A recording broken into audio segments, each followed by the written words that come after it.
Welcome and thank you for joining us today. We're going to get started very soon. In the meantime, we encourage y'all to put your name and where you're joining from in the chat to the right, including if you know the name of the tribe or tribes who remain caretakers of the land you are now on. If you don't, please check out nativeland.ca. That address is also in the chat. See you in a minute.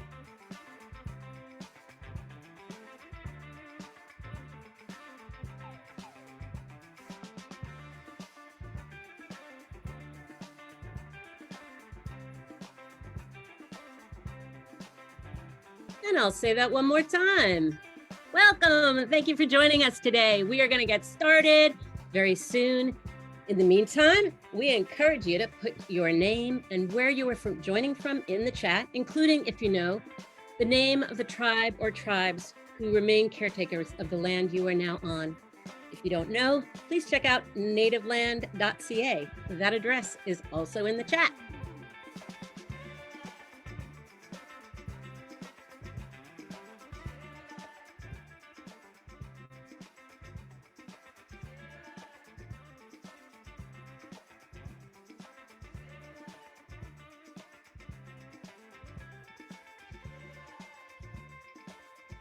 Thank you so much. I see everybody putting their names, their locations, the tribal land that they're on. Thank you so much.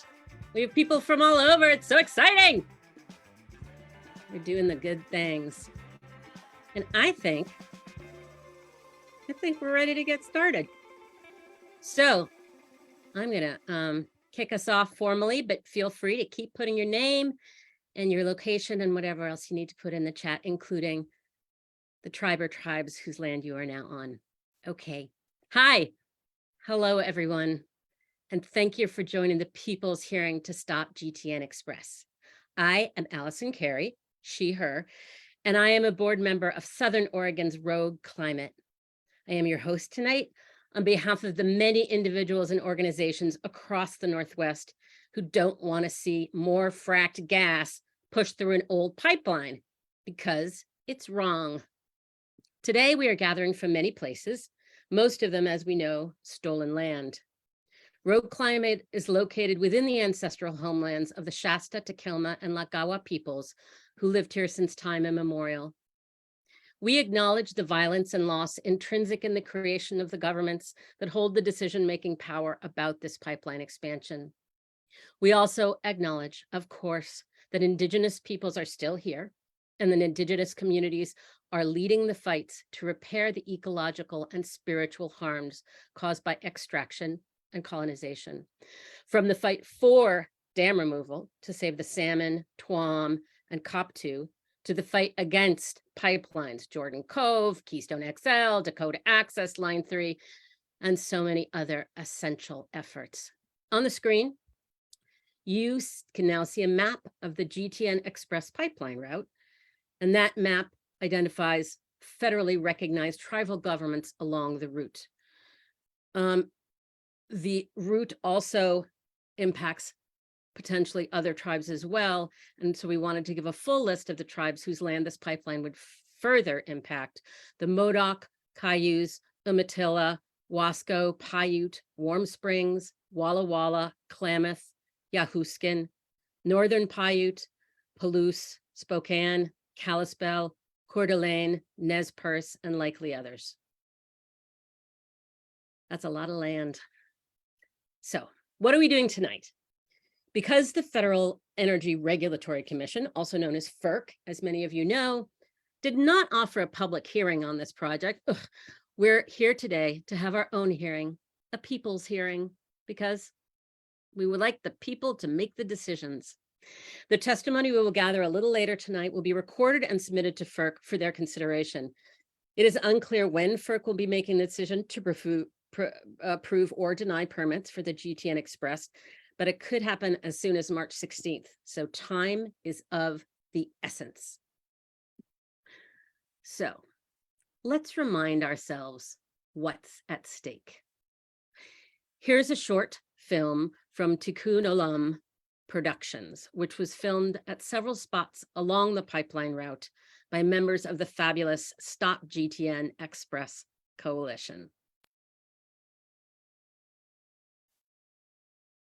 And we will start that video any minute now.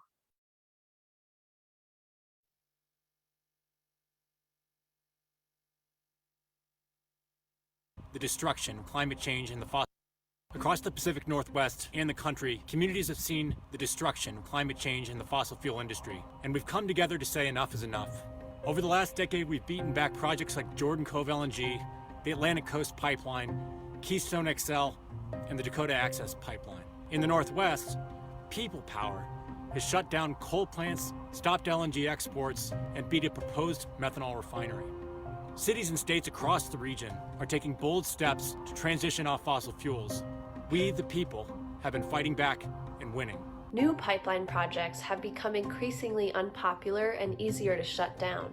But now the fossil fuel industry is trying a new, sneakier tactic: pipeline expansion.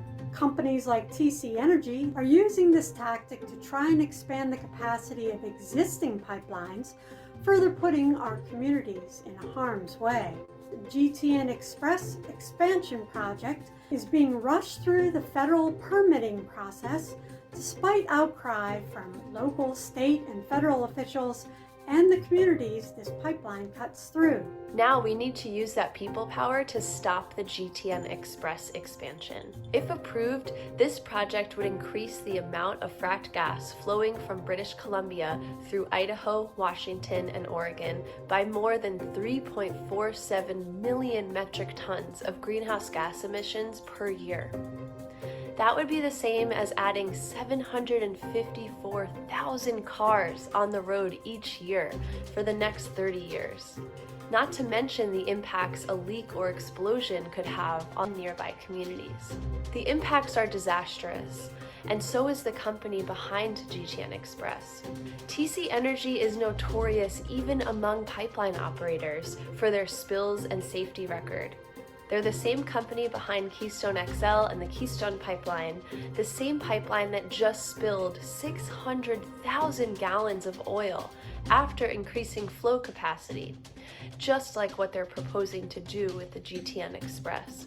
State attorney generals and senators are joining our fight and calling on FERC to stop this pipeline expansion. They filed comments arguing that the pipeline is incompatible with state climate goals, and it would be a burden on residents throughout 4 states. To the people who live along the pipeline route, it's more than a burden. It's a major environmental, health, and safety risk. And to everyone else, it's still a ticking climate time bomb. We're fighting to protect our communities for the long haul and stop the fossil fuel industry's attacks on communities like ours all over the country. We need your support.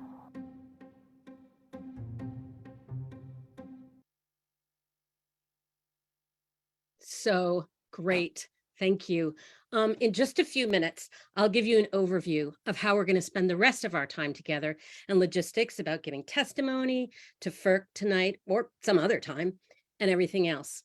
And if you have a burning question right then, before then, feel free to put it in the Q&A, which is down below my screen, and we'll try to get to it. We are still so glad you are all here. But first, to reinforce the importance of this issue, everything you heard in that video, everything we are going to learn tonight, it's my honor to introduce Oregon Senator Jeff Merkley. Since 2009, he has been one of the Senate's foremost champions for protecting our environment and taking on climate change. He's won bipartisan support to boost the Green Climate Fund, has used his seat in the Senate Foreign Relations Committee to promote American climate leadership on the global stage, has led the fight in the Senate against Arctic drilling, and introduced the Keep It in the Ground Act to completely end new fossil fuel leases on our federal lands and waters. Recently, Senator Merkley championed Senate letters urging President Biden to declare a national climate emergency, oppose Senator Manchin's permitting reform efforts, so-called permitting reform efforts, and calling on the Federal Energy Regulatory Commission not to approve the GTN XPress project. So he's got some things to say. All to you, Senator. Allison, thank you so much. And thank you to Rogue Climate and the Stop GTN Coalition for holding a people's hearing. FERC, the Federal Energy Regulatory Commission, wouldn't hold a hearing of its own. And as mentioned, we need people power to take on these projects. It's so much more effective to have voices, yes, in some, elect as many elected officials as possible. We need that outside voices to really make any sort of movement effective. And you've all been very effective. When I think about the broad picture, our big challenge with climate chaos is to quit burning fossil fuels. It's to electrify everything with renewable energy. But the last thing we should do is continue building more fossil fuel infrastructure. In doing so, we're not only creating infrastructure that will facilitate the burning of fossil fuels for a generation to come, we're also facilitating the donations that flow from that to corrupt our political system to keep supporting fossil fuels. And we are absolutely undermining our leadership in the world, or our partnerships in the world, because we can't tackle climate change by our own. It has to be in partnership with other countries. And it's very hard, I would say impossible, to go to another country, and virtually every country has a smaller per person footprint than we do, and say, hey, we're building more fossil fuel infrastructure, but please, you all don't do the same. Stop using your coal, stop using your oil, stop using your fracked methane gas. But, oh, by the way, we're going to keep doing it. And it's in that context that this project is so wrong. It's wrong because it amplifies the amount of fossil fuels that will be consumed and burned and add to the atmosphere, and it undermines our partnership and working with the rest of the world. So the FERC needs to hear from all of you, and thank you for holding this hearing. This is an unnecessary and it's an unwanted project. It does the opposite of what we're trying to achieve in Oregon and Pacific Northwest for our climate objectives, to contribute to the solutions, not to make the problem worse. We see in Oregon the effects of the climate changes. We see it in the longer, fiercer fire season. We see it in the smaller average snowpack. We see it in the droughts and the dropping groundwater levels that affect our ranchers and our farmers. We see it in the warmer, smaller streams that flow from the snowpack, which are bad for salmon and bad for trout. We see it in the acidification of the Pacific Ocean. In other words, you cannot go anywhere in Oregon and not see the impact. And now we're not talking just about warmer temperatures in cities. We're talking about hitting the fundamentals of our rural economy, our farming, our ranching, our fishing, our forestry. This project only makes things worse. It would increase the capacity of the pipeline by at least, well, the fancy name, 150,000 decatherms of fracked fossil gas per day. And you just heard that it will translate to the equivalent of adding, I think it was 750,000 more gas guzzling cars on the road. That is just an enormous impact. Here we are trying to transform transportation from the fossil world to the renewable world. And a single project like this, massive increase in the equivalent of the pollution that stems from it. FERC's own environmental impact statement says it's predicted to cost $9 billion in climate-related damage over the next 28 years. And that's using a methodology that systematically minimizes the impact. In fact, FERC says that they can't say exactly how the fossil methane gas is going to be used. They can't be factored into their decision-making. Well, listen, here's what we know. Higher pressure in the pipeline means more methane gas is going to leak out of the pipeline. And we know that doubling the amount of gas that goes through the pipeline means you're going to double the amount of gas that is burned, and therefore doubles the carbon dioxide impact. So of course, we have at least a ballpark understanding of the impact it will make. And for FERC to say, oh, we can't just say exactly, well, will it be used in a stove, or will it be used in a furnace? Will it be used to generate electricity? In any of those situations, it's burned and it produces carbon dioxide. This is evidence of a corrupted organization that will only change with the people power that all of us bring to bear on it. I can tell you that there is nobody in my blue collar community that if you double the amount of gas that burned, will it have no impact? And they're like, well, of course, it'll double the impact. I mean, it's that clear. It's that obvious. So let's keep going forward with our determination here. This flew under the radar a bit because instead of a new pipeline, it's doubling the pressure in the existing pipeline. Doesn't matter. It's equivalent to doubling the capacity of the pipeline, doubling the damage. And we have to double down in our fight against it. So let's proceed to do exactly that through this people's hearing, through the follow-up comments to FERC, through every type of people action that we can organize and make happen. I am just honored to be in this fight with you. Thank you. Thank you, Senator Merkley. This technology doesn't let us easily hear applause, but there are hundreds of people here tonight. And I know that you know how important your leadership is both in this country and worldwide on this issue and so many others. You carry so many of us with you in your work every day. Okay. Thank you. Thank you all for being champions in this most important fight. Thank you. Okay. So the people's hearing is going strong. Let's talk about what comes next.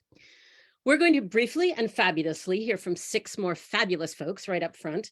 And thank you in advance to Audrey Leonard, Nachmana Shirazi, Dr. Anne-Marie Dooley, Peter McCartney, and Elke and Alicia Littleleaf, who are featured speakers this evening. Then we're going to a quick group exercise just to remind ourselves that we're all in this together and we can accomplish anything because we are all in this together. And then our final event will be your testimony for FERC, recording it. And we hope you're excited. If you're already signed up, we'll call on you and you'll have 2 to 3 minutes to just share with FERC and the folks on this call to speak from your own experience why you oppose GTN XPress and how this pipeline expansion would impact you and your family and your community. If you aren't already signed up, we're thrilled to add your testimony and record it now if we have time. And if not, we'll also let you know how you can still make FERC hear your voice. And there will be tips on content in the chat throughout the time we have together.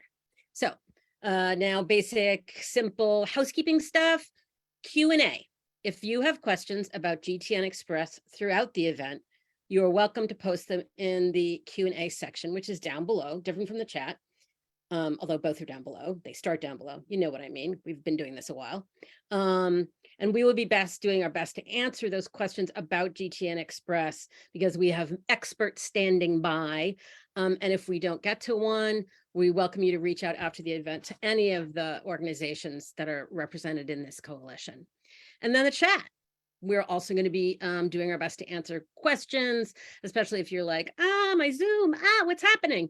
We're happy to help. And also, of course, that's a great place to share your thoughts and reactions because obviously what we're talking about is big and it's got a lot of big emotions and a lot of big hope. And we're going to have a lot of big success and have fun with the emoji response buttons as I see people are already doing.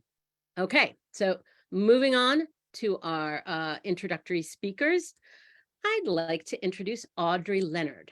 She, her, a staff attorney for Columbia Riverkeeper. She focuses on protecting the Columbia River from fracked gas, oil by rail, and other fossil fuel infrastructure. And she's here to share some of the dirty, dangerous details about this dirty, dangerous proposal. So Audrey, take it away. Thanks, Allison. Thanks for having me. Of course.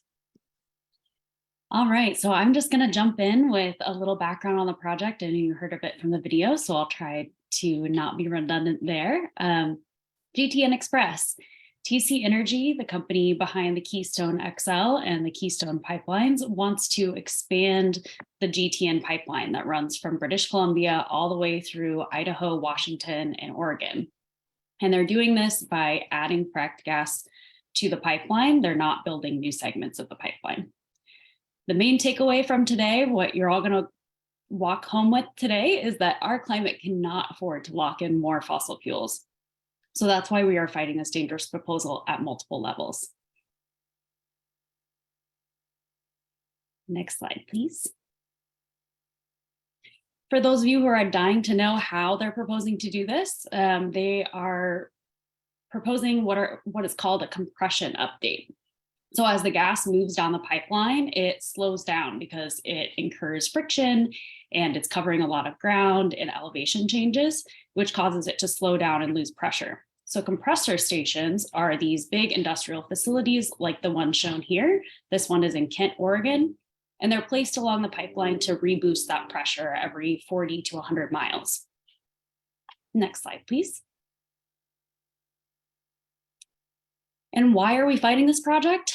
This number here in the corner is the one that you really need to hang on to. 3.47 million tons of greenhouse gas emissions every single year is what this project will add to our atmosphere. Our region is rapidly moving away from reliance on fossil gas and towards cleaner energy sources like electrification. We expect demand for fossil gas to fall in the near future, and this project would lock our region into an additional 30 years of reliance on gas. And by putting this sort of money into the infrastructure for an upgrade like this, that places the burden on ratepayers who will end up paying the bill.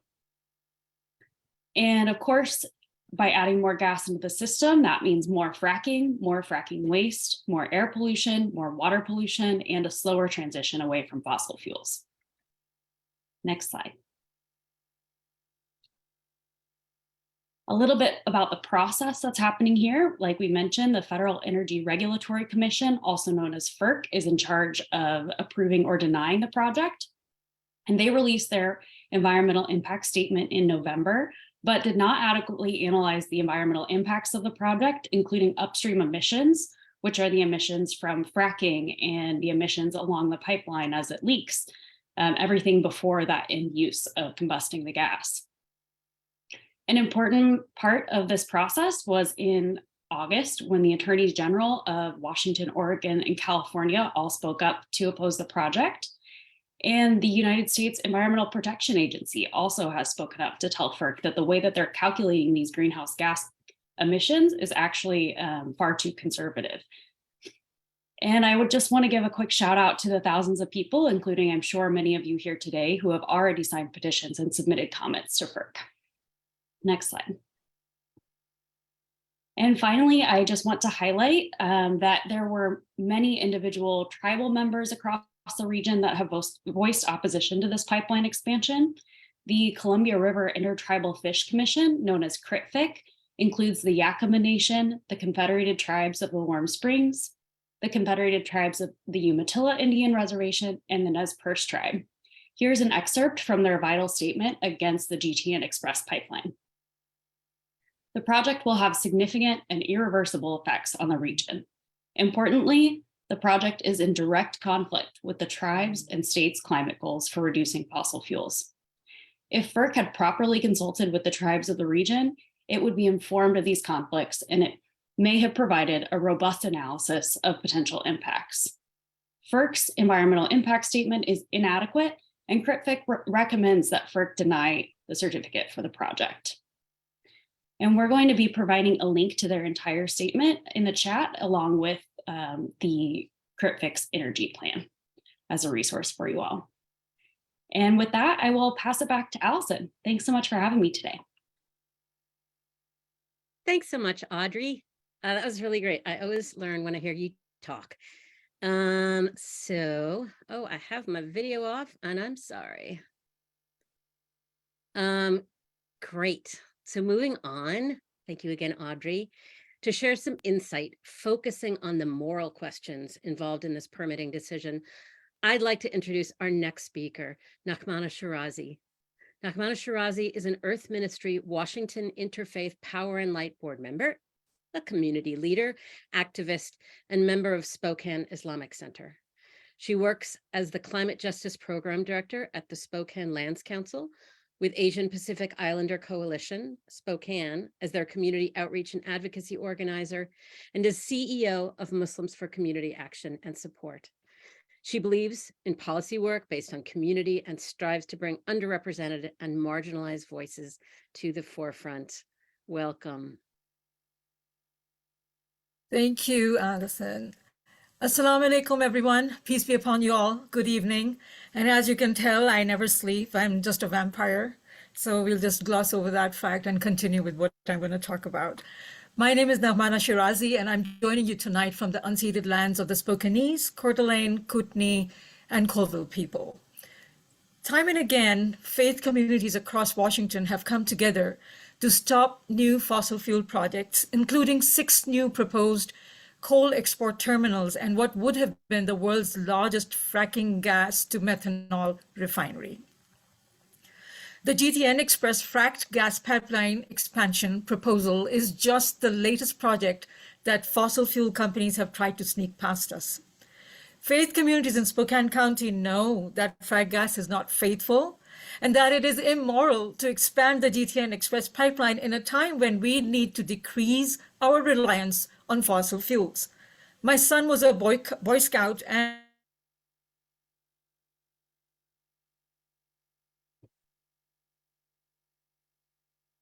13 years old when we researched what fracking meant. I was appalled to read about all the negative impacts fracking causes, and mainly on indigenous lands. I hate it. Just last spring, I advocated all summer to help pass some of the strongest building codes in the nation in Washington state, which will soon require the new residential and commercial buildings must be built with electric heat pumps, space and water heating. TC Energy may claim there is demand for more fracked gas in the Pacific Northwest, but the truth is we are all well on our way as a state to building an infrastructure for all Washingtonians without gas. We need to diversify our energy sources. We know that continuing to rely on fracked gas warms our planet and puts our neighbors, both in Spokane and around the world, in danger. Here in Spokane, we know something about caring for our neighbors. I have lived and worked in Spokane for 10 years now and have been lucky to build a wonderful community around me. My work as Climate Justice Program Director for the Lands Council, which is the longest standing conservation group in the Inland Northwest, as Community Outreach and Advocacy Organizer for Asian Pacific Islander Coalition Spokane, also known as APIC, and my work with communities of color and mainly immigrants and refugees as CEO of MCAS, Muslims for Community Action and Support, and on the board of Refugees and Immigrant Connection Spokane, among others, have been instrumental in forming coalitions and partnerships across the state. I am representing a lot of people and not just in Spokane here. As you can see from the slide currently being shown, the pipeline passes through densely populated areas of Spokane County. This is such a huge hazard. This is an aging pipeline, over 60 years old. Who knows what will happen if we continue to push the volume up? As a Muslim, it is incumbent upon me to take care of my neighbors, to walk humbly on this earth, and to leave it in better condition than I found it. This is why I built a community around me, got involved in local government so I could make my voice and my values heard in all the places that I can. As a Muslim, I am directed to take care and better my environment, the wildlife and my community. Yes, wildlife too, and my community. Something happens, our wildlife will be affected as well. The water table, all these things will be affected. I do this not just because of my religion, but because I want to leave a better world for my progeny. As a mother, as an immigrant, and all my other intersectionalities, I urge you to write to FERC and ask 5 other folks to do the same. Just 5. I'm sure you can manage that. Thank you for being with us here tonight. And thank you for being here tonight. That was great. And that 5 people, that's a good idea. And then when you're done with 5, maybe push for 10, but take Nahmana's advice. Thank you, Nahmana, for joining us tonight. Next up is Anne-Marie Dooley, a nephrologist and climate activist based in Bellevue. She initially came to the United States from Ireland to work as a software engineer, but changed careers to medicine because access to healthcare is an essential human right. After finishing medical school at UC Davis, Anne-Marie completed internal medicine residency and a nephrology fellowship at the UW. At the same time, she completed a master's at the UW School of Public Health. She joined WPSR in order to promote direct action and raise awareness on the catastrophic effects on human health from our climate crisis, because she understands that people cannot be healthy when their environment is unhealthy. Thank you, Dr. Dooley. Welcome. Good evening. You know, I was thinking that social responsibility, when you heard all my training history there, social responsibility is not really something that's taught in medical schools, but you learn it the first week of seeing patients, because tonight we know that social responsibility begins where failed public policy ends. It steps in when failed health policy puts people in the hospital because they've no access to healthcare. It makes up for failed housing policy that puts families out onto the street to get sick because they don't have a roof over their heads. And tonight we know it substitutes for failed federal regulatory policy that allows a corporation like TC Energy to build and expand a pipeline that I know will lead to more people getting sick and possibly more premature deaths. Now, you might think I'm opposed to pipelines because I'm a doctor, and that's true because fossil fuels probably are associated with 50,000 premature deaths a year in the United States, which is a pretty high number. And that's true, and 700 billion in healthcare costs a year. But no, actually, it's more personal than that for me, because as you heard, I grew up in the west of Ireland in a community that was powered by fossil fuels. In my case, I was lighting coal fires every night, sending billows of smoke into the house and beyond. And then when people started getting sick, they said, well, use clean coal. And I can tell you, there's no such thing as clean coal any more than there's such a thing as what TC Energy calls clean burning natural gas. Next slide. Because methane gas, from where it's extracted to where it's stored to where it's processed and then finally burned, releases all sorts of chemicals you can see from the slide: sulfur dioxide, nitrogen, small particulate matter. When inhaled into the lungs for people who are living close by methane gas infrastructure, get transmitted into the bloodstream, go to the heart and every other organ in the body. So they're associated with increases in lung disease, heart disease, and cancers. Now, I couldn't even go through the number of studies. It's over 100 that have been published linking methane gas infrastructure with all sorts of diseases. One I show on the slide was a study in Pennsylvania on fracked gas wells that showed that people with heart failure end up in the hospital much more often than people who live further away. And then there was another really more disturbing study that showed that kids that live closer, within 2 kilometers of fracked gas infrastructure, end up developing leukemia at much higher rates, phenomenally higher rates, 200 to 300% higher, which couldn't just be really by chance. And then there's these compressor stations that you've already heard about. You know, compressor stations, and they're building a new one, release all sorts of the same chemicals into the air: sulfur, nitrogen, volatile organic compounds that cause all sorts of problems and lead to poor health and as I've mentioned, premature deaths. So I would say to members of the Federal Regulatory Commission tonight, and indeed to people who work at TC Energy, what's an acceptable number of chronic illness and deaths for people living near this infrastructure? And then I would say to them, what's an acceptable number for your family, your partner, your son, and your daughter? And I would think the number quickly becomes 0. And if we hold the health of other people the same as our family, we shouldn't be allowing permitting for this expansion of this pipeline. And we certainly shouldn't be allowing it to be built. Thank you very much. Thank you, Dr. Dooley. That is a lot of very chilling information, and it's very important that you shared it with us tonight. Our next speaker, Peter McCartney, is joining us from British Columbia, where he works for Wilderness Committee as the climate campaigner. He makes regular field trips to northeastern BC to meet with local folks and document the impacts of fracking on land, water, and communities. Peter is working with the new Frack Free BC Alliance to end fracking in the province forever. Thank you for being here, Peter. Hey, thank you for the introduction. And I just want to thank Anne-Marie. It's kind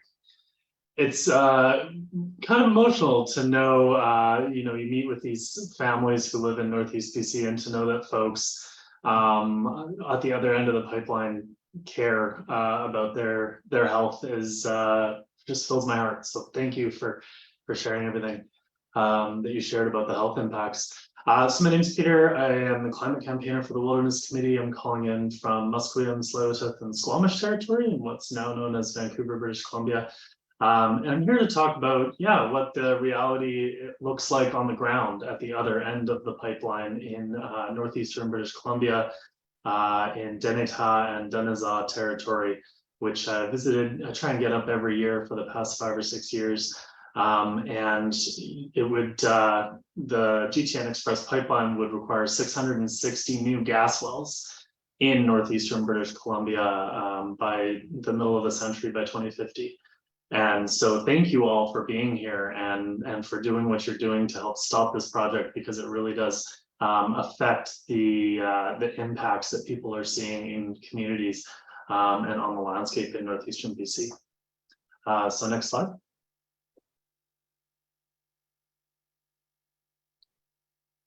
This is a active fracking operation just along the Peace River. For folks that don't know what fracking is or where the gas comes from that would be flowing through GTN XPress, it's a process used to extract gas from shale rock beds deep underground. In BC, it's called the Montney Formation, where where fracking companies would be getting this gas. And they use a tremendous amount of water, silica sand that's a known carcinogen and mined from the prairies, and then mix it full of toxic chemical cocktail under really high pressure. And they pump it underground so that it shatters open the rock deep below the earth, fills it with water, and that pushes the methane gas up into the well where fracking companies can retrieve it.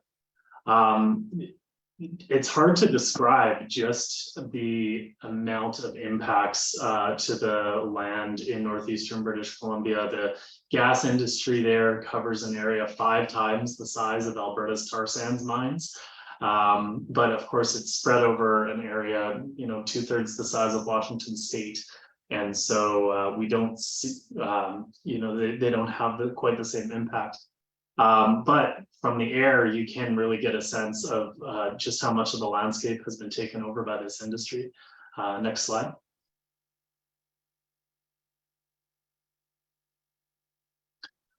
So this is animations of fracking in the Peace region of British Columbia over the last 20 years.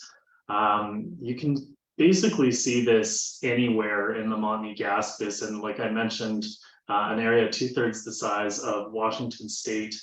And the Blueberry River First Nations, whose territory this is, one of several Treaty 8 nations, recently sued the provincial government for violating their treaty rights, because 84% of their territory is actually within half a kilometer, which is about the same 500 yards of an industrial disturbance. And so, they're not unable to practice their culture on the land when it has been this heavily impacted. And you can see, access roads, seismic lines, pipelines, well pads, wastewater ponds, processing plants, compressor stations. That is what all of these little markings all over these animated images show. Next slide, please. I mentioned the amount of water that the industry uses. It's over 5 billion liters of water, or about 1.3 billion gallons every year from nearby lakes and rivers. And the industry plans to double that if they get their way. All of this water is poisoned with toxic chemicals. They pump it underground, and then it's disposed of untreated. It's the only industry in British Columbia where we just let them dump their water without doing anything to remove the toxins in it. and they barely even pay for the privilege. The entire gas industry's water rent for British Columbia was only $8,000 in 2021. It got to the point where last fall I was up in October, and fracking operations actually had to cease because the rivers were running so low that they weren't able to maintain the health of fish and all of the gas drilling that was going on in northeastern BC. And so, you know, that's an impact on the landscape from the amount of water that they're taking up, but it's also an impact of the climate pollution that these companies are continually putting into the air, and obviously causing more drought. And so why fracking is so bad for the climate is the gas that they're fracking for. It's methane gas. Because of the shape of the molecule, it is 86 times more, traps 86 times more heat than carbon dioxide over its lifetime in the atmosphere. And so what that means is it warms the climate much faster than other fossil fuels. And indeed, it's been responsible for about a quarter of the warming that we've seen so far. And methane gas escapes from fracking at every step of the process. You have improperly sealed wells or the crack over time, leaking methane into the atmosphere. What they call incomplete combustion in flare stacks. When these big flare stacks are going off, it doesn't burn the methane completely, and so that leaks into the atmosphere. They actually have valves in a lot of their equipment that are designed to just vent this gas into the atmosphere, and then on storage tanks, whenever you know, the temperature changes enough, they put this stuff out, and on their compressor stations, actually, just like the ones on the pipeline route, improper seals cause a tremendous amount of methane leakage. So this is a huge problem for the climate, and the world has recognized that we need to tackle methane emissions imminently in order to maintain a safe level of global warming. And what these, you don't do that by increasing the amount of fracking in northeastern BC. And even if we could eliminate methane leaks completely, gas demand still has to decline 3% every year in order to meet the world's climate commitments. So these climate disasters that we're seeing, just like south of the border, we've seen torrential rains, wildfires, smoke choking out our cities. They just keep getting worse until we stop burning fossil fuels. And that's why we need to stop the GTN XPress pipeline and end fracking in British Columbia to actually transition off of fossil fuels and preserve a safe climate for future generations and for current generations too. So thank you all so much for all of the work that you're doing, and I hope that the FERC will hear your pleas to stop this pipeline. Thanks for having me.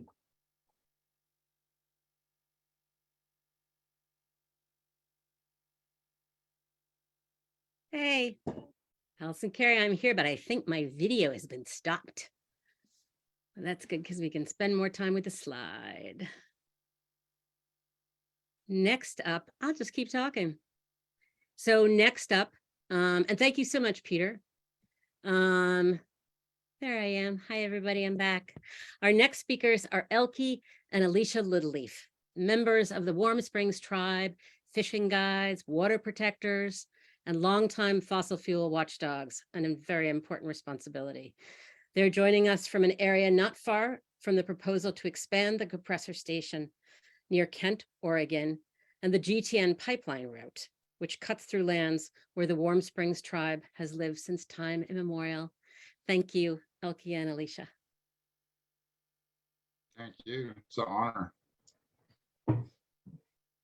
Thank you for having us. And hi, I would like to just introduce ourselves. I'm Alicia and my husband's Elke, and we're the first and only married Indigenous duo in the United States that run an outfit called a fly fishing outfit called Little Leaf Guide Service. And I would like to first of all say that we're here as concerned tribal members, and that we would we're here on the behalf of kind of what Criffit says with the Treaty of 1855, and we would like those to be honored. And we've fought fossil fuels in the past with the Tesoro Savage oil terminal. We've opposed that. We've opposed a natural gas pipeline that was trying to come on our reservation through the Shears Falls and under the Deschutes River. And then at the time it was called Trail West or Palomar Trail West. It went through a few name changes. Regardless whether it was tabled or not, we opposed them and said, you know, this is our livelihood. This is our way of life. We live off the land in a sense still, with our guide service as tribal members. We harvest our first foods. We give back in many ways, and we have to be able to sustain ourselves as Indigenous and as tribal members. And again, we're Warm Springs tribal members, but we're also descendants of Yakima Nation, and my husband is Nimipu from the Nez Perce, correct? And Yes. they say Nimipu.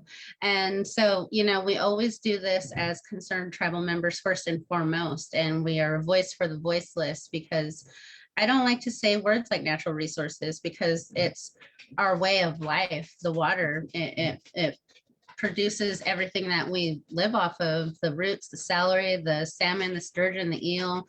The list is so extensive. The smelt, I mean, I don't even want to get started on all the things that are going extinct and how small they are and everything, but I have to, because we're affected. We see it, you know, every day. We live it, and we just can't sit back and act like nothing's going on when these pipelines try to slip in your backyard and under your, you know, the Columbia River Gorge, for crying out loud. That's where we're from. We're from Celilo Falls. We're 100 miles away from where we're from, but we're still in that area. Our ancestors are still there. We are still here. I'll leave a little meat on the bones for my husband. Yes, on a historical note of our existence, our ways, is these pipelines are just like another stab in our hearts. You know, we had to live through the genocidal ways of our reservation life, and we're breaking that system, and it's hard. You know, it's hard just living in our society what we have today, but now we have to fight just for our you know, our roots, our berries, our huckleberries. We have to speak for our animals. We have to speak for our fish. There's so many reputations that threaten our way like that. I mean, how could they replace our traditions, our customs, if they're destroyed? And what I mean by destroyed is, like, if one of those pipelines bursted into a fire and we have these dry conditions as we had these last few years, just think of how those fires have been running without adequate help. We've been lacking help quite a bit. That's why all these fires, these smoke's been becoming more and more a normal type thing, and it's disheartening to see that. And I could see the threats, especially having a background working in the field with fabrication, metal. I used to weld. I used to work on a railroad as a maintenance engineer with my father. I was a machinist. I could keep going on, and I've had to work on many types of machinery, and to have a pipeline run through our areas like that, I wouldn't risk it for my own life. I would not risk it at all, because I know in the end, it's like gambling, because we're going to lose on that way. There's always something that's going to disrupt our lives. And that pipeline is something that's like a weapon. It's just waiting to get the trigger pulled, and it'll take a certain thing to happen. You know, it could be an earthquake, it could be a flood. What about terrorists? How are they going to protect those pipelines from terrorists? I mean, there's too much at stake. We could go on and on all day on all these problems, but once again, how can they replace our traditions and our culture if these areas are threatened with destruction? Why do we have to keep fighting for what little we have left? We've already had to lose our lands and many traditions and customs, but for real, we need to pull together and start thinking right in unity and stop all these threats that threaten our lands, our waters, our fish, our foods. We hardly have game anymore. Our roots are getting small, our huckleberries are getting small. We're seeing drought conditions in our own Oregon. I mean, this ain't the way to keep it green. We got to represent for what we speak for. And me and my wife are proud to be here, and we speak for our ancestors, our animals, our fish, our roots, our berries. That's our way of life. And thank you.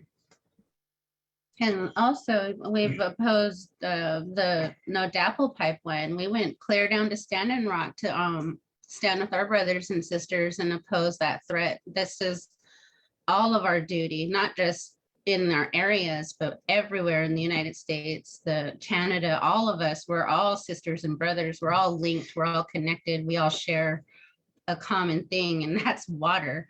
Water is life. So please, let's keep it clean. We need that water. We need clean water. We need clean air. We need clean everything for future generations to come. For our children's children. And I forgot to introduce myself as Cleekump. That's my native name. It's for the Cascades. And my grandfather. I need to introduce myself that way. Thank you. Thank you, and thank you for that extra introduction, and thank you, Elke and Alicia, for taking the time to be with us today and sharing your love together. It's so cool. And of course, all the other love and work and belief that you give the world. So that is the end of our planned featured panelists tonight.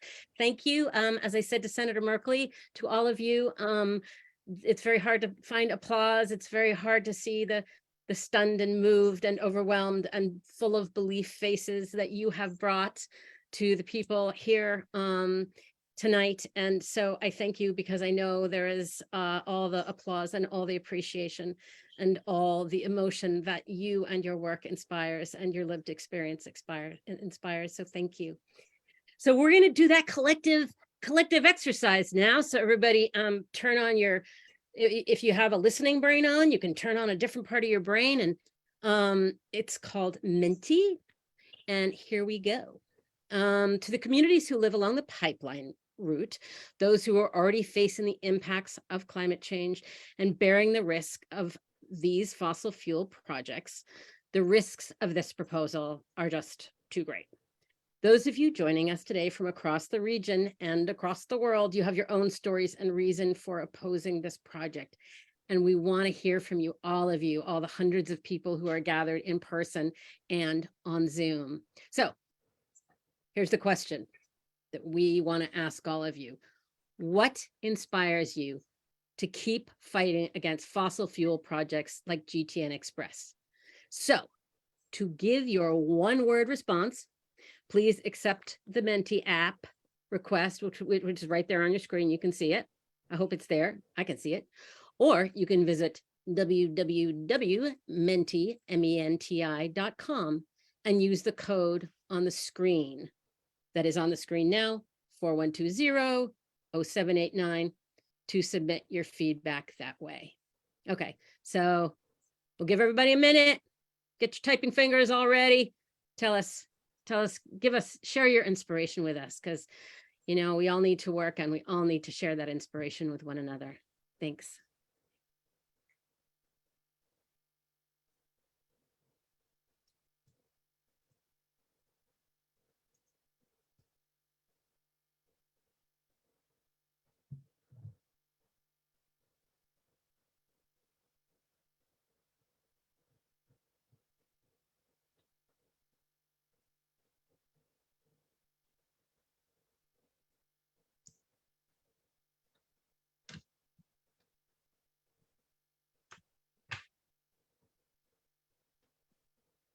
Nice work, getting the words, getting the inspiration.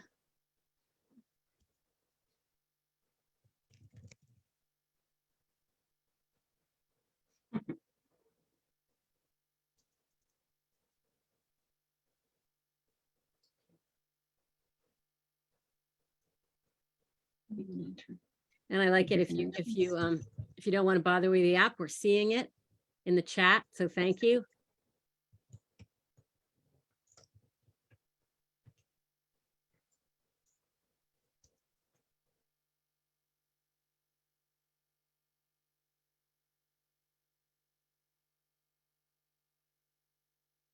We'll give another minute. Seeing a lot of things that are kind of popping up as very similar, which is just reflects how powerful this fight is and how connected we all are, and how much our experience of this how much they're common experiences shared by humanity as we move through this struggle.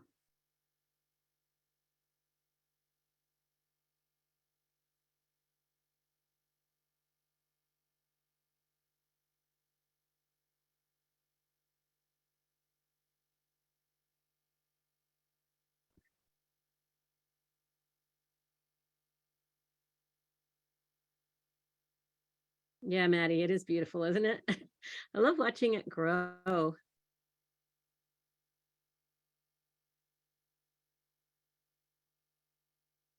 All creatures great and small, for sure. Okay.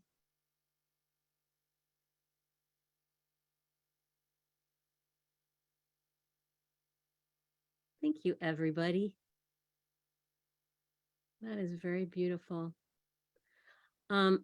It's too hard to open up the chat for everybody to yell at their favorite thing, but you're all looking at on the screen, as am I.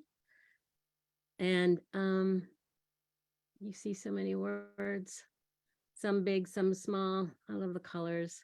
Community, future, children, nature, solidarity, grandson, responsibility, interconnectedness. And just know you will have a record of this, and maybe we can send it out to folks too, so that you can carry this little bit of your inspiration along with you as you go through your day, and or print it out, put it in your pocket, so you have it with you everywhere you go. Thank you. Okay, so now we will be shifting to the public testimony part of our event. Remember, FERC, Federal Energy Regulatory Commission, has not held a hearing on this proposal, so we're, as we have mentioned, holding one ourselves with you. This is the people's hearing. All of the testimonies will be recorded and submitted to FERC. If you would like to provide testimony to FERC tonight and you've already signed up, you've already registered, we're going to put up a slide of who we think you are. If you're on that list and don't want to testify, you're like, I changed my mind, let us know, and no worries. You can let us know in the chat. And also, if you want to give testimony and haven't already registered, you can raise your hand and we will add as many folks to the list as we can. We won't necessarily have a slide for that, but I will be calling on folks, so listen for your name, and no pressure, there's no rush. This isn't a government hearing, this is a people's hearing. So you take your time, you make yourself comfortable. That's what we're here for. We're here to speak from our hearts and from our brains and from our truth. So anyway, again, listen for your name. We will be ending at 7 p.m. And if you haven't had a chance to speak by then, we will also have ideas about how you can still make your voice heard. And of course, always and above everything else, take care of yourselves and your family. If you have to leave at any point, of course, you take our thanks with you. And we will be in touch, and we always hope you will be in touch with us. So what I'm going to do is read out 3 names at a time of speakers. So the first 3 speakers, and don't start yet, but the first 3 speakers for the evening are Tom and Diana Gordon, and on deck is Ann Turner, then Lois Hoffler. So the first 3 names, Tom and Diana Gordon, Ann Turner, and Lois Hoffler. And I hope I'm saying your name right, Lois. And if I'm not, I apologize. So this is very exciting. We're going to start when it is your turn. And Tom and Diana are going to be the brave ones to get it started. Our tech folks will give you the technical Zoomy permission to speak and share your video. So overview, we are asking that people try and keep their testimony to about 2 minutes each. And I will give you a gentle reminder to start wrapping up your comments right about 2 minutes. And that's only, as you can imagine, just so we can hear from as many people as possible. And so if I gave you the gentle nudge, we hope you'll wrap up soon after that. And of course, common sense, we ask you to be thoughtful in your testimony, and we know you all will be. But if we get any hateful language against individuals or groups, we're going to step over and move on. And the other thing to keep in mind is, since we're hosting the hearing, is that we can make it fun and human and interactive. So as folks are sharing their testimony tonight, please feel free to use the chat to share your thoughts, reaction, and what resonates with you. And like I said before, you can use emojis. We have a lot of emoji users tonight, which is awesome. And what else should I say? I think we're there. So, Tom and Diana Gordon, I hope you're here. I think you are. And you are about to be on screen.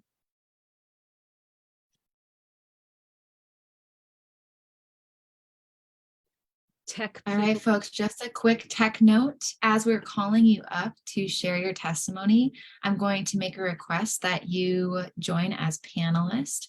So Tom and Diana, if you could accept the request to become a panelist, then we will be able to see you. And while we are waiting for that, let's actually start with our next person. Okay, so Ann Turner. Right.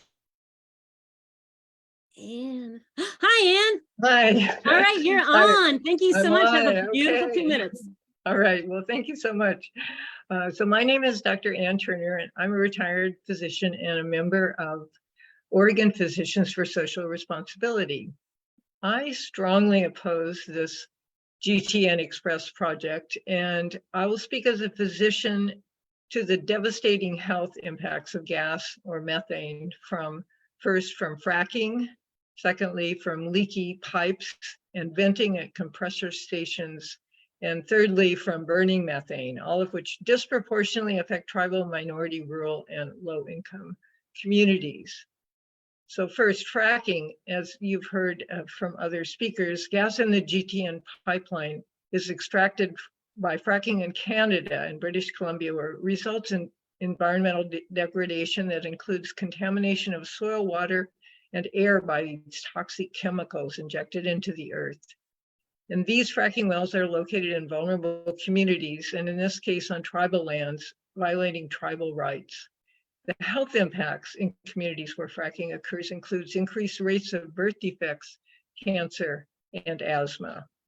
And secondly, pipelines by their very nature leak.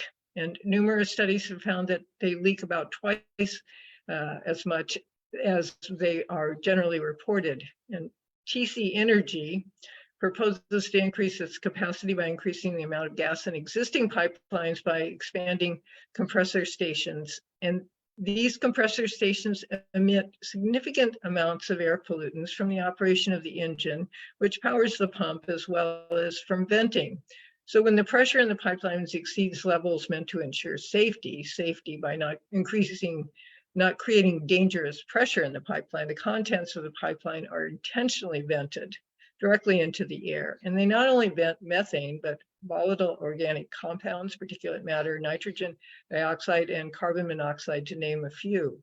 And all of these air pollutants have serious health impacts, including increased risks of stroke, cancer, asthma, low birth weight, and premature births. And they also produce significant noise pollution. And also they're located in areas prone to wildfires, and not only that, they are at risk for exploding themselves and creating wildfires. So these, again, air and noise pollution disproportionately harm environmental justice communities that already suffer from significant health disparities. And thirdly, burning methane is burning fossil fuels themselves cause almost 20% of deaths worldwide from air pollution. But it also, burning methane warms the climate. And in a joint statement from more than 200 medical journals, health professionals have declared that global warming is the single greatest threat to public health. So based on health harms alone, I urge FERC to deny this permit. Thank you for allowing me to comment.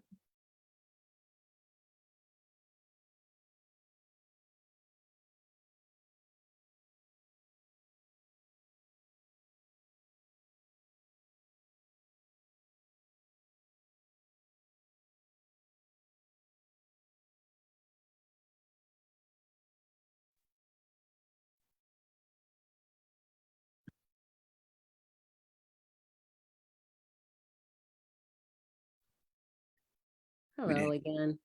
A little bit of technical difficulty back here, but we good. So next up, we have Tom and Diana, because we got them on as panelists. So thank you so much for sticking with us, and take it away.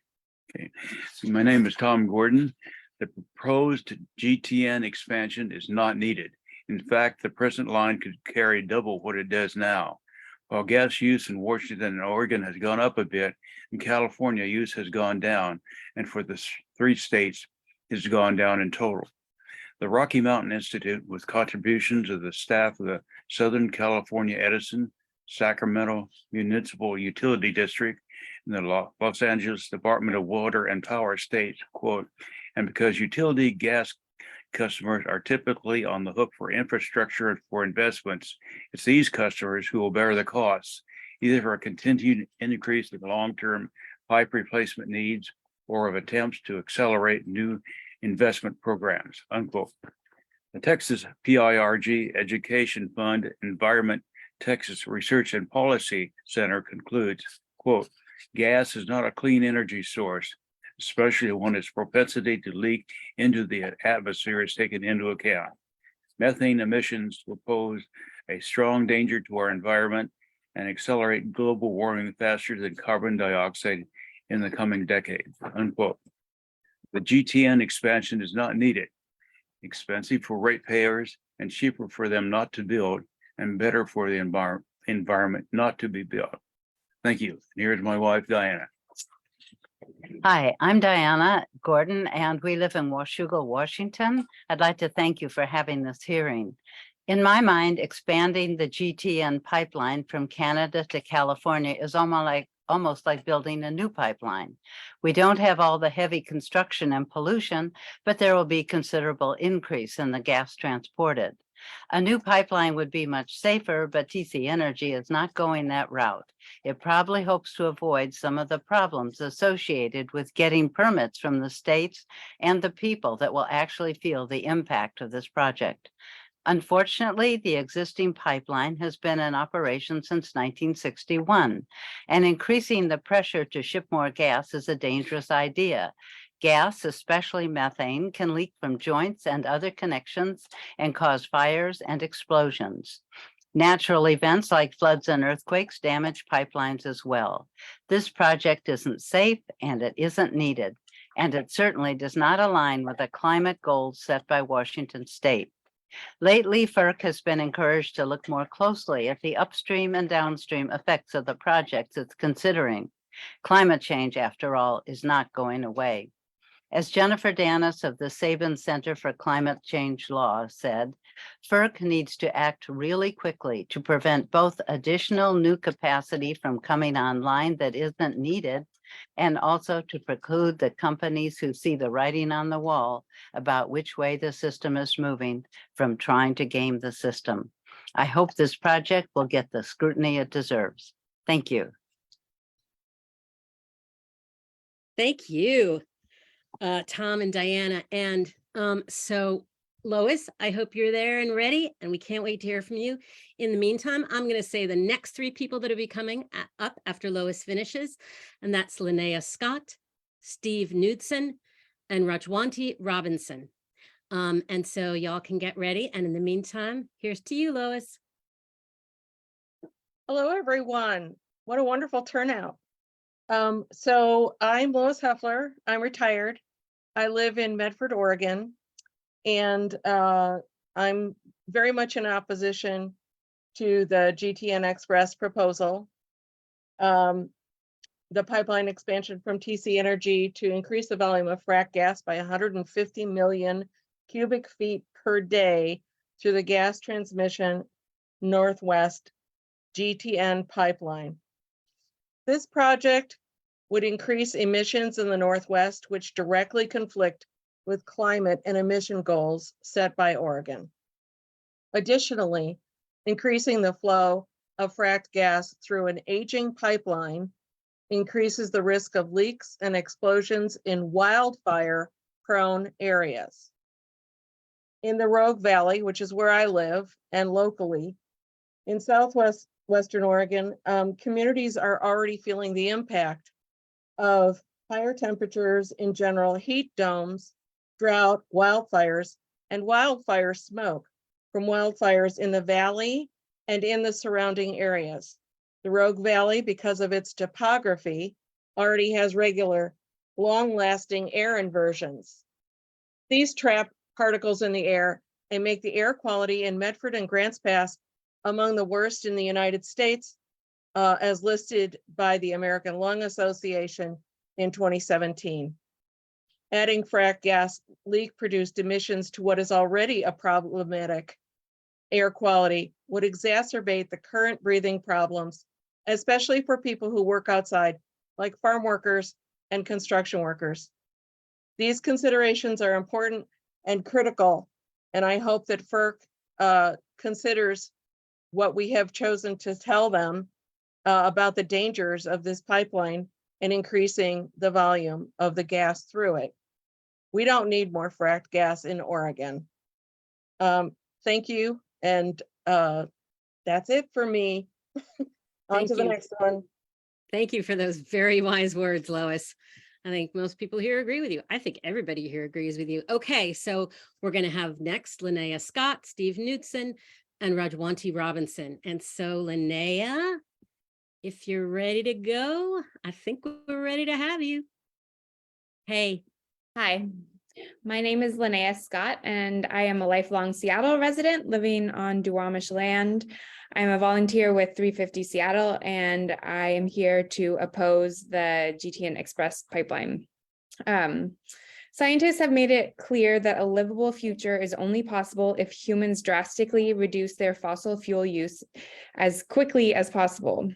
In the past few years, Washingtonians such as me have elected leaders who are enacting meaningful legislation with concrete climate goals, such as the 2021 Washington Climate Commitment Act, which sets the path for Washington to reach carbon neutrality by 2050.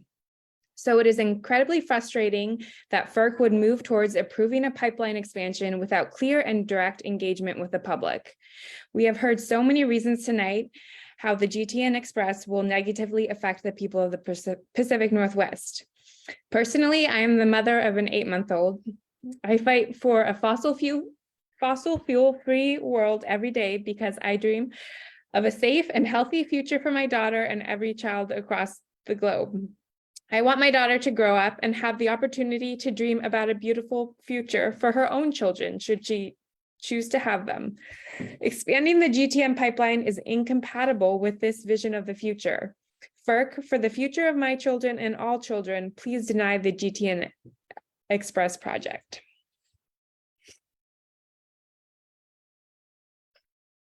Thank you, Linnea, and thank you for carrying all that emotion that so much of us feel. So is Steve Knutson here? You ready to go? Hi, Steve, welcome. Can you hear me? Yeah. Great. My name is Steve Knutson, and I'm a lifelong resident of Oregon and recently retired after a 40-year career in the Pacific Northwest energy industry. In the interest of full disclosure, I do acknowledge that I was employed by Gas Transmission Northwest from 1995 to 2002. I'm commenting today to express my objections to the policies and actions of the Oregon Department of Energy, PGE, Pacificor, Umatilla Electric Co-op, Idaho Power, and the Oregon Public Utility Commission in promoting the expanded development of natural gas-fired generation in the Boardman area. I also object to the simultaneous development of the Boardman to Hemingway 500 kV transmission line, an unneeded 300-mile transmission line to be constructed almost entirely in virgin right-of-way, and it's designed to support expanded gas-fired generation in the Boardman area while expanding the export of clean energy from the Pacific Northwest to Idaho and points further east. While I hope the TransCanada Pipelines does not proceed with the planned expansion of their pipeline as currently configured, I believe that narrow attempts to coerce FERC into rejecting the pipeline expansion would be misplaced. TCP does not build pipelines on speculation, but is required by FERC rules to have binding long-term contracts or precedent agreements for the full capacity of any pipeline expansion. FERC is responsible to approve pipeline expansions when FERC's rules are satisfied. I don't believe FERC should be pilloried for doing its job, although I don't think they are doing it well in this instance. The Oregon Department of Energy has been actively promoting the expansion of energy infrastructure in the Boardman area since 2015. The Department of Energy has been advising local agencies and energy interests on how to avoid Energy Facility Siting Council jurisdiction, as well as how to evade FERC oversight of electric transmission. This GTN XPress mainline expansion is the second of two interrelated pipeline expansions. The first expansion was approved by FERC last year and was for adding a compressor station to PGE's Coyote Springs lateral at the southeast corner of the Bombing Range Road. Although the application claimed it was just to support pressures on the Coyote Springs lateral, we now know it was at least partially supported by the data center agreements to build giant natural gas fuel cells. Furthermore, it appears that the Coyote Springs compressor station was sized to support the construction of a very large new gas-fired generator in the middle of PGE's Wheatfield Renewable Wind Solar Facility. This gas-fired generator will apparently skirt any limitation on new gas-fired generation in Oregon by blending a small amount of hydrogen into the combustion fuel, thereby qualifying as high-efficiency cogeneration, which doesn't need an FSEC site certificate, regardless of how large. A hydrogen injection facility has already given notice of its plans to the Morrow County Planning Department. My plea to the Oregon Attorney General and the Senator is to focus on the real reason for the TCP pipeline expansion, which is market demand for new expanded gas-fired generation in response to massive data center load growth and the very profitable energy sales to those data centers. To hide this new data center load growth, utilities and wholesale generators have been sleeving their power sales to data centers through Umatilla Electric Co-op, a tactic pioneered by Enron. 5 years ago, Little Umatilla Electric Co-op had negligible carbon emissions from their system. By 2021, Umatilla Electric Co-op was the third largest CO2 emitting utility in Oregon at over 2 million tons a year. Mr. Knudsen, we Yes. love hearing what you have to say. And oh my God, so much fascinating information. But if you could wrap it up, that would be really great. Okay. Because it's been about. If parties really care about the climate, they should make every effort to insist that TCP install electric compression for all pipeline expansions or compressor replacements. Something is wrong when TCP can build a brand new compressor station like Coyote Springs in the middle of the largest renewable resource facility in the Northwest, Wheat Ridge, yet they are allowed to employ gas compression instead of electric compression. This is a genuine failure of public policy and sensible regulation for which FERC should be held accountable. Furthermore, the EIS for GTN XPress is deeply and fatally flawed because it concludes that switching to electric compression would actually increase CO2 emissions by 25% compared to the CO2 emissions resulting from adding new simple cycle natural gas pipeline compression. This is blatant disinformation and apparently assumes that electricity supplied to TCP is supplied by heavily coal-based utility.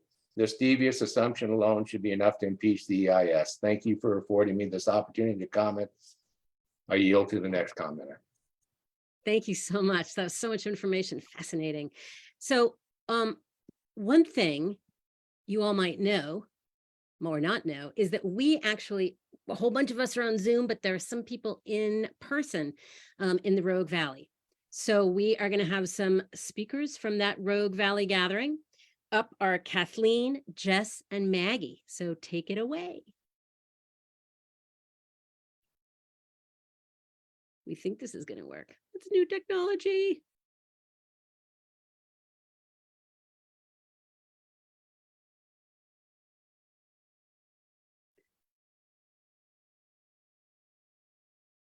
Maybe. I don't know what you think.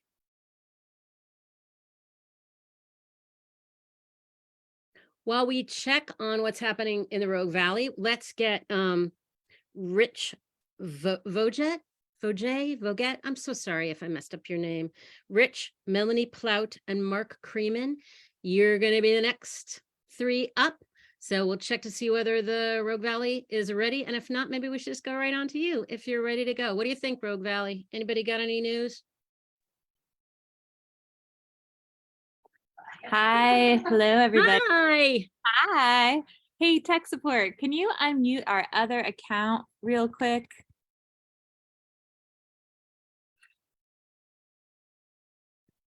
We got a whole testimony zone set up. What's the other account called, Hannah? I'm not finding it. One second. Just so everybody knows. On camera then was Hannah Soul, the Executive Director of Road Climate. Woo! Thanks, Hannah, and hi, everybody. It's called Real Climate Watch Party, Phoenix, Oregon. Just kidding, that's wrong. Okay, you know what? We're good. Hold on one second. We are almost. Woo! All right, ready. so Rich, you'll be on in a few minutes after Kathleen, Jess, and Maggie.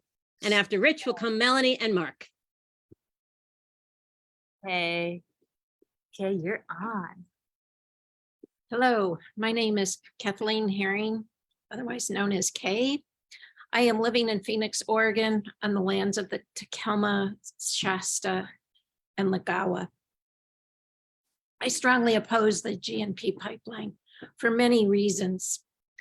I am submitting comments as a retired healthcare professional.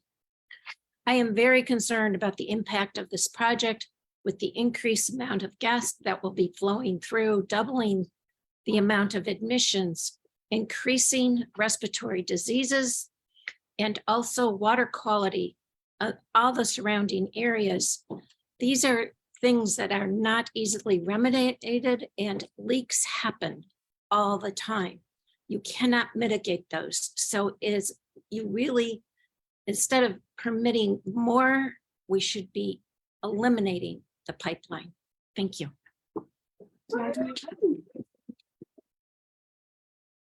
Awesome. Jess, you coming? Oh, you're up. Go ahead, Maggie. Oh. Hi, Maggie. Yeah, Maggie. Am I standing in the right place? Yep. You're great. Well, I don't have a lot of deep technical information like Steve did. I'm going with my gut, and that is that I'm a grandparent, and a lot of kids, i.e. my grandkids' friends. And we spend so much time in the Rogue Valley here wearing masks, not just from COVID, but we have to wear masks in the summer when there's smoke from fires. And, it's we don't need an accelerant pipeline going down through our favorite forests in Oregon, to blow a fire up into an extreme firestorm. That already happens all by itself. We have to wear masks when it gets the air just gets nasty from inversions. It's just not as great a place to live when you can't breathe fresh air. And I really want my grandchildren to be able to stay here if they choose and have families and raise their children so that indoor is not where you have to stay all the time. So that's all I have to say. I think it's just really important. Yes, I think it's important too. We all do. Thank you, Maggie. And Jess, you there? Yes, here I am. Hello. Hi, Jess. Hi. My name is Jess Thompson. I am a nurse and I work in Medford, Oregon. And I've been living in the Rogue Valley for about 10 years now. I've made this beautiful place my home. And there are two reasons that I oppose this pipeline expansion. One is just like Maggie said, the smoke here is starting to make this place very difficult to live. I used to run life support on COVID patients. I worked in the ICU for 5 years and I developed asthma over it. And now that there's so much smoke and I've had this lung injury, I wonder if I can keep living here as it gets worse and worse. And I think that many places around the West are starting to really feel the impacts of climate change. And so it is time for us to divest from our fossil fuel infrastructure. We need to change this now before it gets worse. I may need to move my home over it, but I hope that that doesn't mean that for everyone here. Another thing I want to speak to is the health impact of fossil fuels. We say in healthcare that an ounce of prevention is worth a pound of cure. And we know that natural gas contains carcinogens. We know that it can cause asthma, and I can tell you firsthand it is no fun, but you know what is worse is having your child have asthma. And children, because of their size, because they breathe more for their size, will uptake more toxins from their environment than adults. And so they're much more affected at a time when their brains are developing, when their bodies are developing. And so we are much more likely to see birth defects. We're much more likely to see childhood diseases and things that really impact whole families, affecting people in our communities who live in rural places, who have the least resources, the least access to healthcare and help. And that's really going to be devastating. So to the extent that we are going to have volatile leaks out of these pipelines, if we increase the amount of gas, we know we're increasing the amount of off-gassing from these pipelines, and every community downwind is going to be impacted. So I just want to speak up for that, because I'm the one holding their hands when it gets so bad they're in the hospital, but let's not make it that way.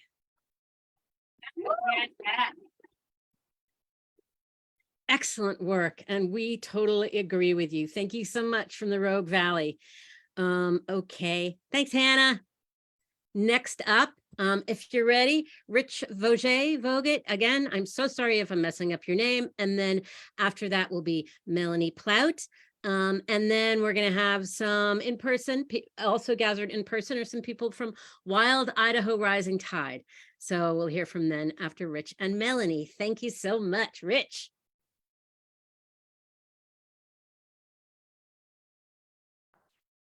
I don't hear Rich. This is Melanie. Do you want me to go ahead? You hit it, Melanie. Good idea. Okay. So I'm Melanie Plout. I'm a retired OBGYN physician, and I'm living in Portland, Oregon. Whenever one is considering a project, there are always risks and benefits to weigh. Others have spoken very movingly about the risks, and I want to address the potential possible benefits of expanding this pipeline. So we need to ask ourselves, do we really need this increase in gas capacity? And I would argue, no, we absolutely do not, for the following reasons. Number one, the current GTN pipeline already has a capacity for more gas than is currently being used. Number two, regulations in Oregon and Washington require electricity generation to get cleaner and cleaner over the next 20 to 25 years. So we do not need the gas to generate electricity. Number three, even the gas industry, Northwest Natural, in their most recently proposed IRP, which is the planning document for the next 20 to 30 years, looks for a likelihood of a decreased load when they average all of their possible scenarios. This is due to likely electrification and an estimated 20% decrease in heating degree days by 2050 because of global warming. So we don't need gas for direct use in our homes. In fact, Northwest Natural estimates that by 2050, it is possible that gas needs could possibly decrease to only 10% of current use. And this IRP was written before the Inflation Reduction Act created financial incentives for building electrification, and before a media flurry helped inform the general public about the health risks of burning methane in the home to cook. The bottom line is we don't need it, we don't want it, it's not in the public interest, and there is no reason for it to be approved. Thank you, FERC, for denying this certificate. Well done, and thank you for your wise words, Melanie. Is Rich here yet? Are we able to find Rich? I'm hoping.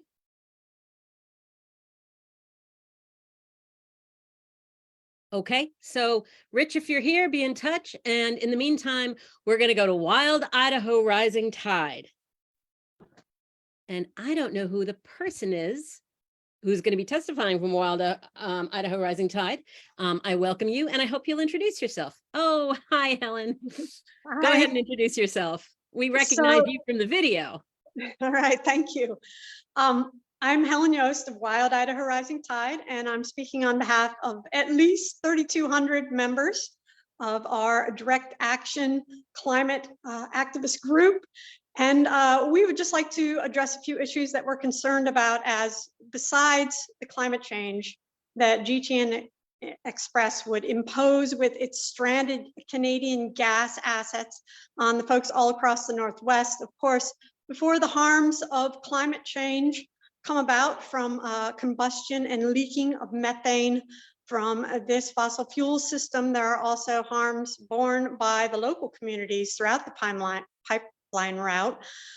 Some of those harms here in the North Idaho and Sandpoint area are that this pipeline proceeds directly under one of the main economic engines of our tourism and recreation industry, and that is a major parking lot at the base of the Schweitzer Ski Resort, where everyone parks their vehicles and takes the shuttle bus up the road. So if there was ever an accident along that pipeline, there's a small substation right there, you know, a lot of folks would lose their vehicles.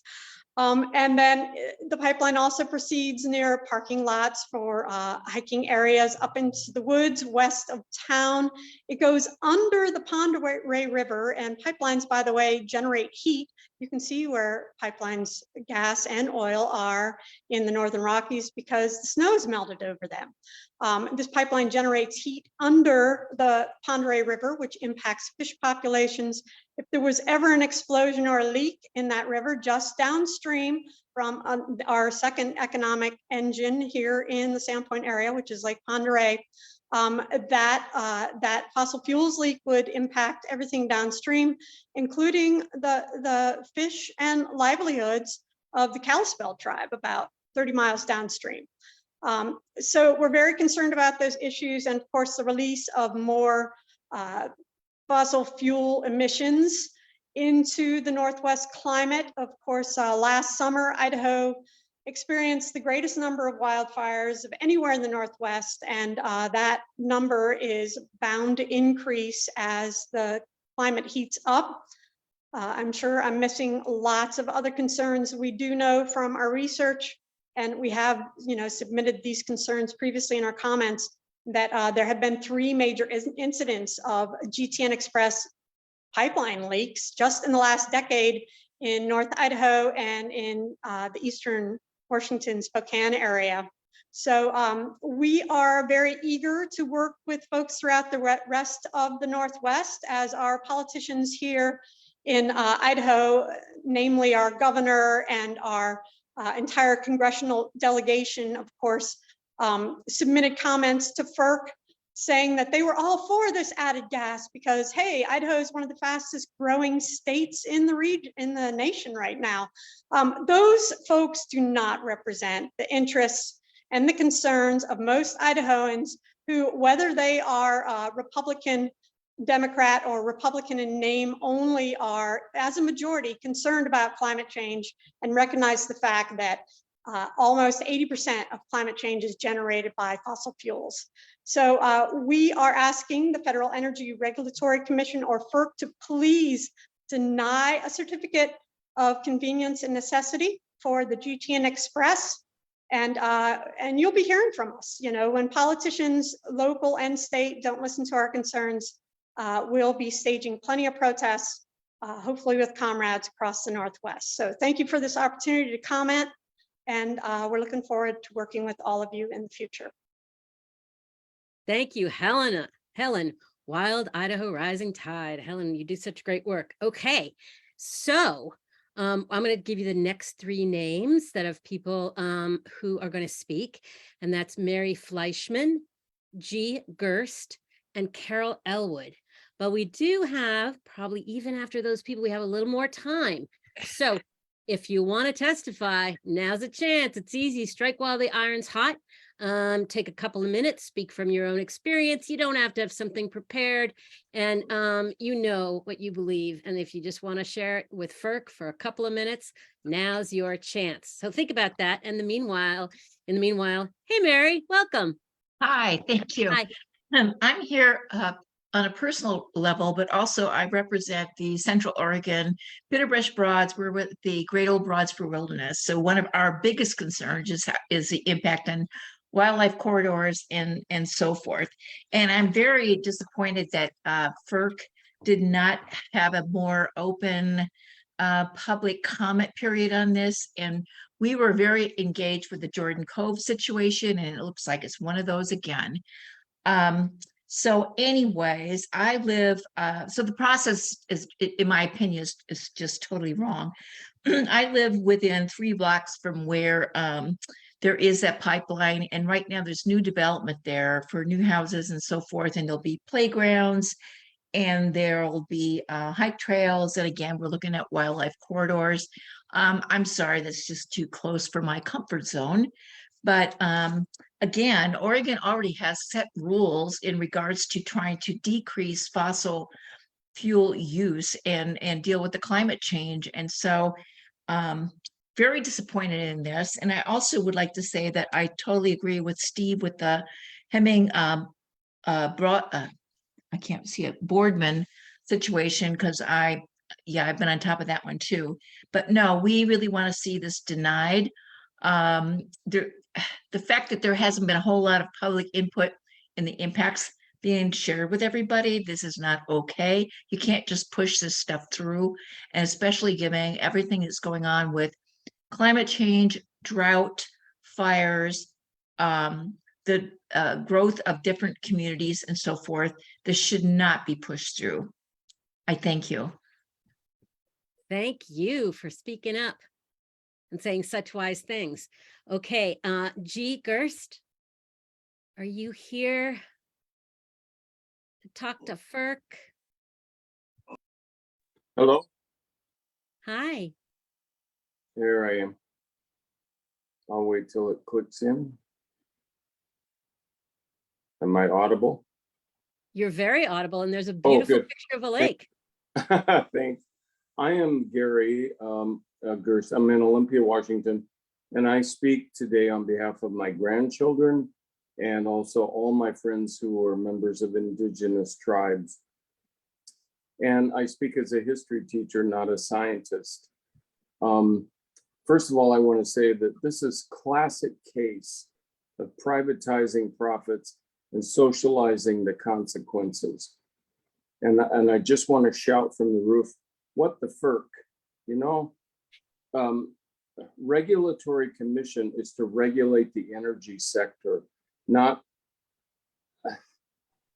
regulate testimonial access by those affected by the energy sector. And throughout American history, we all know that tobacco lied, oil lied, and they exploit. That's all there is to it. In short, I would say FERC acts like it's owned by the oil and gas sector, not by we the people that fund them. They are there to regulate on our behalf, not keep us from the discussion. And why, I have a question, rhetorical. Why are the best case facts or theories allowed in as evidence by the gas sector and not the stats given by those scientists who know what the worst case facts will be and the experience by those who've been affected by it over the 100 years? Why do we not require that they submit the worst case scenario? And that's my testimony. Thank you. Thank you, Gary, and thank you for that beautiful picture. Next up will be Carol Elwood. And Carol, while you're checking in and coming on screen, after that, we'll have 3 more people who will be giving their testimony to FERC. That's Freddie Finney Jorday or Jordet. Again, I apologize if I'm saying your name wrong. Noelle Nelson and Ashley Lindell. So thank you very much. Hi, Carol. Hi. Thanks for the opportunity. I oppose expansion of the GTN XPress pipeline because doing so would increase the severity and inevitability of leaks, which are incompatible with humans and other life forms living here. I live in Bend, Oregon, on the site of town where the pipeline expansion is proposed. My home is also on planet Earth, miraculously positioned not too close and not too far from the sun, spinning and seasonally tilting such that many forms of life have been able to flourish. When fossil fuels are extracted, transported, refined, and burned, there is inevitable degradation to our soil, water, air, atmosphere every step along the way. Those who invest in and profit from these processes are not paying full cost for the messes they make. Those costs are borne by all of us, but disproportionately by marginalized people, low income and BIPOC people who live in closest proximity to the sources of pollution. The costs will be borne by young people not yet eligible to vote and by generations yet to be born. This is morally wrong. If producers of fossil fuel were fully financially responsible for every life endangering aspect of their processes, the profit balance would tip toward making investment in renewable energy the smarter economic choice. We already know it's the right choice for our environmental and for the environment and all life that depends on it. It would be unconscionable to permit expansion of this pipeline. Thank you. Thank you very much, Carol. Okay, next up, I hope if we gave Freddie time to get ready. There you are. Hi, thank you. Hit it. All right, hello. My name is Freddie Finney-Jordet. I am a youth climate activist in Bend and part of a coalition of youth climate activists here in Central Oregon that are working to stop this pipeline and in general help the climate. I've been a climate activist for a couple of years, since sometime in high school, and frankly, my voice is getting kind of tired. The GTN XPress project would create 3.47 million additional tons of greenhouse gases per year, despite a environmental impact statement that said otherwise, which has been proven to be false again and again. We'll know that. Even the consideration of further investment in the fossil fuels that are currently killing us feels to me like nothing short of absolute betrayal and a violation of the social contract. While the climate crisis is currently impacting people, my generation will face especially devastating effects like drought and wildfire and severe weather events and so on. In summation, to the FERC, I would like to live to see old age before dying of climate catastrophe, and I feel like that is not an unreasonable request.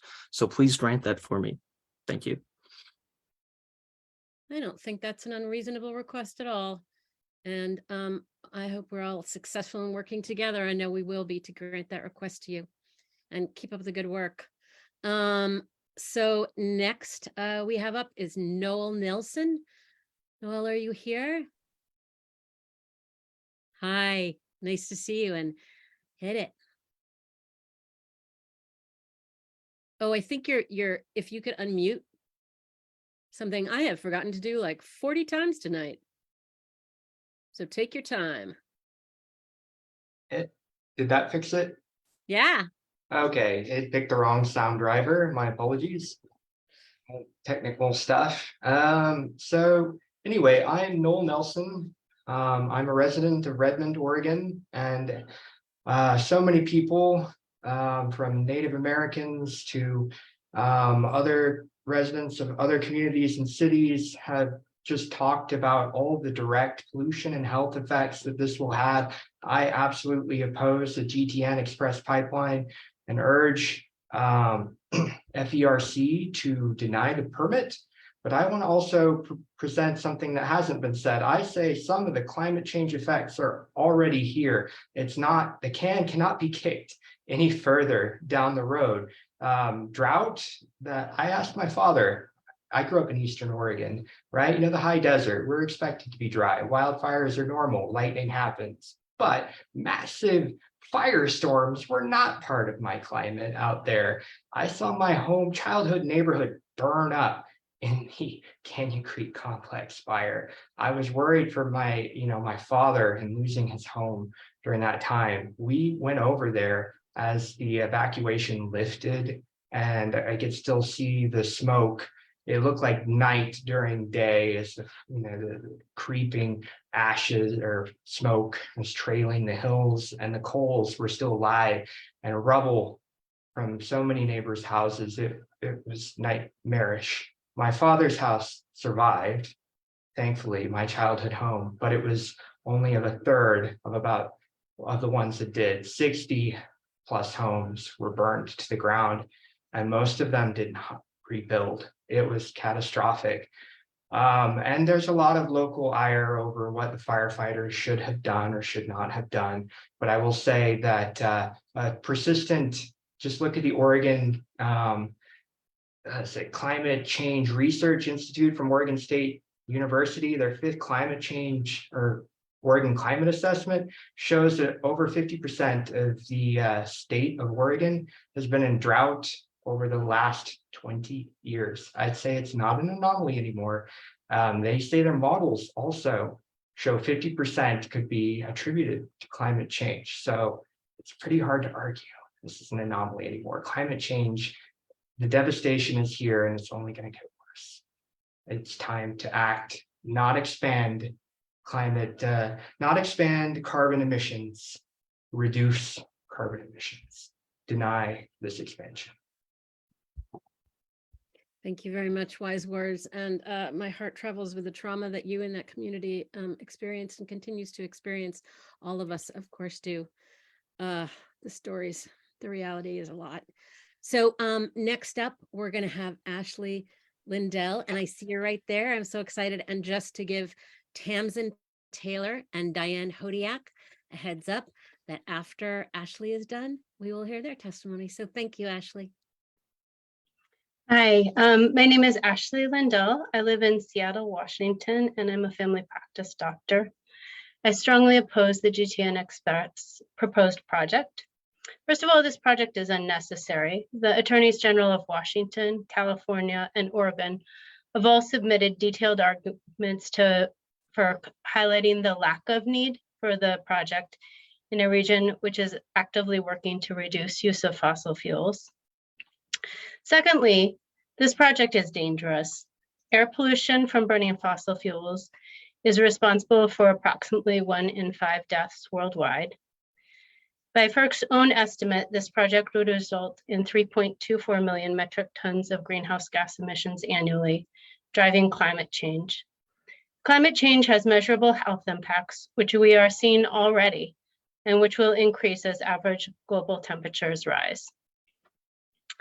This is, of course, a fracked gas pipeline. Studies have tied living near fracking sites to increased risk of health issues, including birth defects, asthma, and certain cancers. And of course, pushing more gas through an aging pipeline increases safety risks. TC Energy's Keystone Pipeline ruptured recently, resulting in an approximately 600,000 gallon oil spill. This is an unnecessary project with numerous risks and negative impacts on public health. It should not be approved. That's my testimony. Thank you. And that is very valuable testimony. Thank you so much. And you are so right. Tamsin Taylor, there you are. Hi. Hi. Thanks for jumping in. All right, here you go. Others have been so eloquent about the various concerns. And FERC is generally known as being captive of the fossil fuel industry. But FERC, you did the right thing with the LNG situation. All of those issues, these issues are also true with the GTN. Could you see that? Okay. I was putting up a map of all of the problems with the LNG pipeline. They're all true of the GTN XPress. And without repeating all of that, it's also, again, quite stupid. Just on the ground, Electrify Ashland is encouraging so many people. I gave up my gas stove and I now have induction. And I have to tell you, cooking with gas doesn't cut it. Induction is better.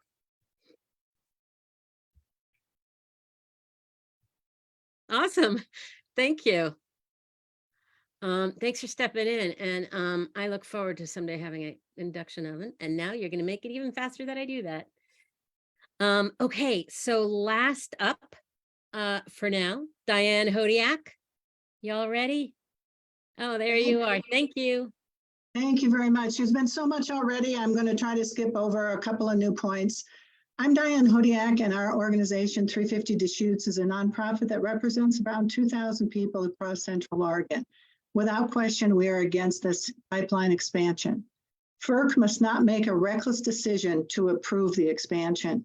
Instead, it must listen to the many individuals who are resolute in stopping it. The social cost of carbon by TC Energy's own admission and probably understated, according to the EPA.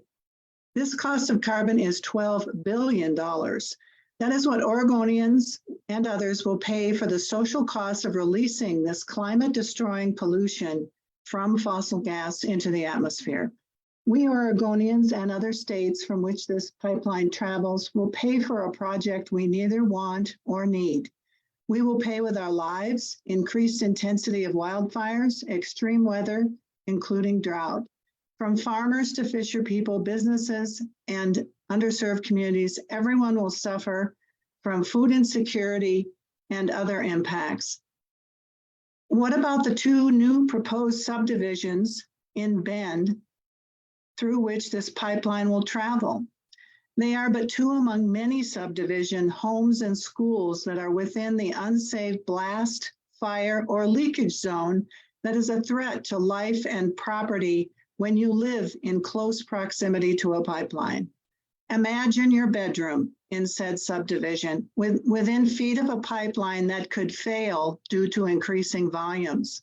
In fact, may be likely to fail given other instances of this. Imagine the children contracting asthma. Nearly everyone will suffer if FERC approves this expansion. The list goes on. One must ask, given all the compelling reasons not to approve this expansion and the weak evidence to support it, we ask that FERC stop the expansion in the total length of this pipeline. Thank you. Thank you very, very much. And I think they should listen to you. I think FERC should listen to you, as we all have, because everyone has said so many wise things. And I think that is our testimony for tonight, unless someone jumps up with a hand, but we are so on time. Thank you for speaking with such clarity and passion and making everything work so well. So I'm going to move us into the closing minutes, if that's okay. Yeah. Thank you, everyone, for being here tonight. Thank you to our many speakers, to the water and land defenders who have been fighting fossil fuel projects like this in the Northwest for years, for decades. Thank you to everyone who has sent an email or signed a petition or otherwise taken action to oppose GTN XPress so far. Even just talking to your neighbors, talking to your family, talking to your friends, talking to teachers and business owners and everybody. In a short amount of time, our communities have come together and put up a major fight, and that is great. But we're not going to stop now because we got to make sure we get this done. Okay, so next steps. If you would like to stay updated on GTN XPress and find more ways to take action, please fill out this form that is being shared in the chat with your information and email address. There is also a question on this form where you can ask for more information on how to give your video testimony for FERC if you decided tonight wasn't the time, but you're ready to do it some other day. That is, if you didn't get a chance to do it tonight. And then, of course, there are other ways you can take action, like writing a letter to the editor or submitting written comments. The list goes on, and everything you do is so important. And everything you do is seen by so many of us who are on your side, who are fighting with you, who believe in the possibilities of a healthier and better future. So let me say again, from all the individuals and organizations who are working on this issue, to all of you who care about it so much, you are all amazing, and we can't wait to see you again and again as we keep making our world a better one. Thank you and good night.